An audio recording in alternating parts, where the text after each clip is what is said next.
안녕하세요. 최인희 치과의 대표 원장 최기수 원장입니다. 원장님도 전에 보셔서 알겠지만 제가 활짝 웃으면은 위에 잇몸 길이가 다르잖아요. 네, 하나는 올라가 있고 하나는 내려간 듯한 이미지죠? 근데 이게 저도 몰랐다가 이제 보이고 나니까 억수로 신경 쓰이는데 이거는 좀 예쁘게 다듬을 수 있는 방법은 없나요? 있죠. 대표적으로 한국말로 그냥 잇몸 성형술 또는 이제 영어로는 뭐 진지백토미 뭐 이렇게 얘기하는데 일종의 성형술이죠. 치아가 지나치게 어느 한 치아가 너무 짧아 보인다거나 그리고 또 웃을 때 너무 잇몸이 너무 많이 보여요. 뭐 거미 스마일이라고 하는데 뭐 교정적인 방법을 통해서 해결하는 게 가장 완벽하겠지만 우리 팀장님처럼 교정 정말 하기 싫어하는 사람은 약간 예뻐 보이게 하기 위해서 단순한 어떤 레이저 같은 걸 이용해서 치아의 높낮이를 맞춘다거나 잇몸의 높낮이 또는 치아의 짧아 보이는 답답한 인상을 좀 늘씬한 치아 모습으로 바꿔서 좀 보기에도 시원해 보이고 뭐랄까 활짝 웃는 미소 이런 거를 만드는데 도움을 줄 수는 있죠.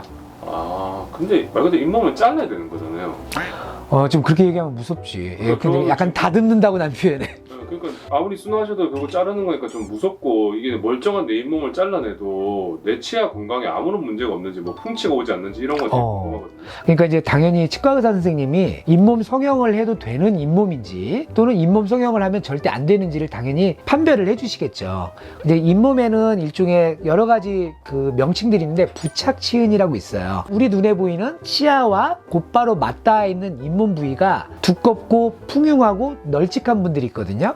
근데 이제 그런 잇몸이 너무 건강하다 보니까 이를 덮을 정도로 잇몸이 이렇게 내려온 경우들이 있어요. 제가 손으로 표현을 하자면 나의 치아가 원래 정상 모양인데 잇몸이 좀 너무 건강하다 보니까 예를 들자면 이렇게 덮여 있어. 이렇게 표현할까요? 잇몸이 이렇게 내려와 가지고 내 손이 되게 짧아 보이죠. 이것처럼 치아가 되게 짧아 보이는 거죠. 근데 이 잇몸이 굉장히 건강하고 성형해도 되는 잇몸이라고 진단이 된다면 이때 잇몸을 레이저 같은 걸로 살짝 이렇게 제껴주는 거죠. 이러면 나의 원래 손모습이 나오듯이 나의 원래 짧아 보이는 치아가 비정상이 아니라 정상적인 치아 모습을 꺼내주는 거. 이런 거를 이제 치은 성형한다라고 보통 표현하죠. 잇몸 성형. 그럼 건강적으로 문제가 없네요. 네, 건강한 잇몸을 했을 때 말이죠. 그러니까 만약에 정말 건강하지 않은 잇몸을 막 도려낸다면 일단 그분은 너무 시려워, 아파요, 잇몸에서 피가 나요 등등의 여러 가지 잇몸 질환에 걸리게 됩니다. 근데 이 건강한 잇몸인지 아닌지는 어떻게 판단해요? 척 보면 아시는 거예요? 아니면 이런 검사들이 있는 거예요? 이제 치과 의사들이 육안으로 검사하고 또 이제 뭐 프루브라고 해서 이렇게 잇몸 깊이를 검사하는 거 뭐 이런 것들이 있어요. 잇몸의 두께를 검사한다거나 이런 간단한 검사로도 충분히 판별할 수 있죠. 금방 즉시 진단할 수 있습니다. 근데 그러면은 그렇게 검사를 하기 때문에 하고 싶어도 만약에 이게 건강한 잇몸이 아니라면 못 하는 거예요? 물론 그렇죠. 근데 대부분의 경우에는 이렇게 막 무리하게 잇몸을 잘라내는 것이 아니라면 어느 정도의 환자분들은 충분히는 하실 수 있어요. 소요되는 시간은 얼마나 걸려요?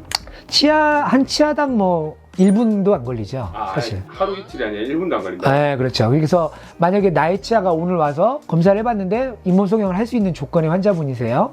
치아가 짧은데 예를 들면 저 내일 모레 프로필 사진 찍어야 돼요. 예쁘게 잇몸 좀 이렇게 해주세요 라고 하면 네, 그럼 지금 할까요? 하고 하게 되죠. 어떤 복잡한 수술이 아니기 때문에 뭐 미리 약을 먹는다거나 특별히 뭘 준비할 필요는 없습니다. 뭐 붓거나 지혈하거나 이런 것도 없어요? 잇몸 성형을 이렇게 붓거나 띵띵 뭐 쌍꺼풀하고는 달라요. 즉시 효과를 얻을 수 있고 예전에는 이제 잇몸 성형을 할 때 시쳇말로 잘라내는 거기 때문에 옛날에는 수술칼을 이용해서 해서 피도 좀 나고 회복되는 데는 며칠의 시간이 걸렸는데 요즘은 이제 보통 레이저로 하죠. 그렇기 때문에 피가 전혀 안 난다고 할 수는 없지만 예전에 수술칼을 사용한 거에 비하면 피도 거의 안 나고 회복되는 속도도 굉장히 빨라서 부어서 보기 싫거나 사회생활을 못 한다거나 이러진 않습니다. 뭐 한 일주일 정도만 지나면 굉장히 예쁘게 회복이 됩니다. 그럼 뭐 결혼식 전이나 웨딩사진 촬영 전에 이제 한 이틀 전에 필 받아서 하는 건 좀 그렇고 일주일 전에 하는 게 일주일 정도면 아마 충분한 시간이 될 거라고 생각해요. 만약 진짜 정말 우연히 하다가 어이쿠 하면서 삐끗하시는 바람에 이게 촉 하고 많이 잘렸어요. 그러면은 어떻게 복구할 수 있어요? 아니면 근데 이제 아까 말씀드린 것처럼 수술칼을 사용하지 않고 레이저를 한다고 했잖아요.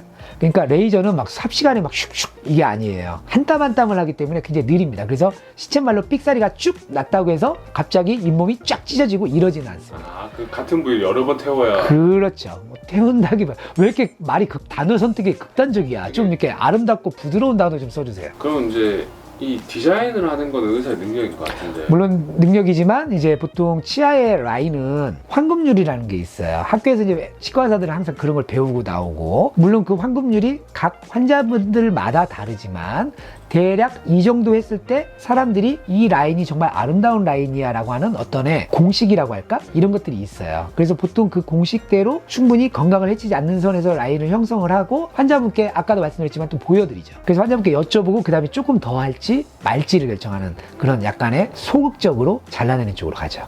그래서 거의 실수가 일어나지는 않습니다. 언제 하신 거 볼 수 있어요? 볼까요? 이분은 보면 일단 치아가 남자분인데도 불구하고 너무 짧아 보여요. 그리고 잇몸이 웃을 때 너무 많이 보여요. 마지막 하나는 뭐 이 사이가 좀 벌어졌어요. 여기도 좀 메꿨으면 좋겠어요. 이제 이런 목적으로 이제 치료를 시작한 분이에요. 잇몸을 성형한 즉시의 모습을 한번 볼까요? 이렇게 되는 거죠. 보면 이제 레이저를 했기 때문에 약간의 핏빛이 약간 비쳐 보이는 모습들은 있지만 이 치아의 어떤 둔탁한 라인에 비하면 뭔가 좀 날씬해져 보이죠. 그리고 물론 이제 앞니를 떼었고요. 이런 이제 송곳니 부위도 보면 굉장히 짧은데 이렇게 좀 이렇게. 그래서 이제 치아의 황금률이라는 것은 앞에서 볼 때 송곳니가 가장 높게 올라가고 그 다음에 가운데 앞니가 약간 낮게, 그 다음에 작은 앞니가 조금 더 낮게, 이런 공식에 의해서 치아 라인이 형성이 되면 대부분 아름다운 영화 배우들의 잇몸 라인하고 거의 비슷한 라인이 나오죠. 저분 6개 다 하셨네요. 네, 위에 송곳니에 송곳니까지니까 모두 6개의 치아를 한 거죠.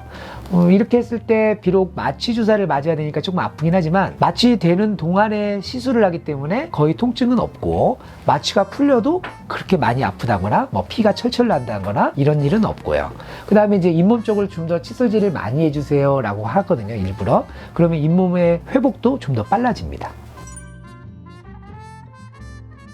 오늘은 뭐 그냥 맨날 보철 얘기만 하다가 아름다운 미적 관점에서 잇몸 성형이란 걸 한번 해봤는데 이런 케이스도 있구나. 이럴 때는 좀 더 치아가 늘씬하고 예뻐 보일 수 있겠구나. 교정을 안 하고도 약간의 작은 범위는 이렇게 할 수도 있겠구나를 알려드리고 싶어서 유튜브를 한번 기획해봤습니다. 자, 오늘도 유튜브 구독해주셔서 감사합니다.